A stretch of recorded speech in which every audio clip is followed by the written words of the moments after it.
Монгол улсын одоо газар усны нэрүүдийг одоо дур дураараа өөрчилдөг, өөрсдийн үндэсний ястан онцлогоороо дууддаг, нэрлэдэг, өөрчилдөг энэ асуудлыг таслан зогсоож байгаа.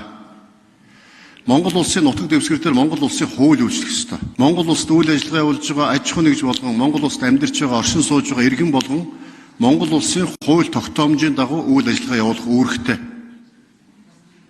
Энэ хүрээнд Монгол улсын газар зүйн нэршлүүдийг Монголын албан ёсны хэлээр, албан ёсны оноос нэрээр оноосныг өөрчлөхийг хориглосон, өөрчлөлийг зассан ийм хууль тогтоолыг бид батлах гэж байна. За мөн одоо бас энд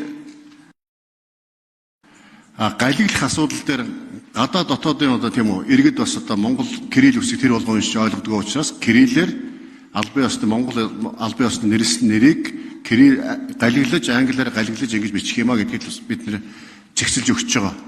Тийм учраас үүнээс хойш түүнээс цааш Монгол улсын нутаг дэвсгэр дээр Монгол улсын одоо газар нутгийн нэрийг хэн нэгэн дураараа өөрчлөх, нэрлэх энэ асуудал таслан зогсоож байгаа шүү энэ тогтоолоор. Ийм одоо чухал тогтоолыг биднээс баталж байгаа гэдгийг бас хэлье. Энэ одоос мөрдөх ёстой, мөрдүүлэх ёстой шүү гэдгийг хэлье.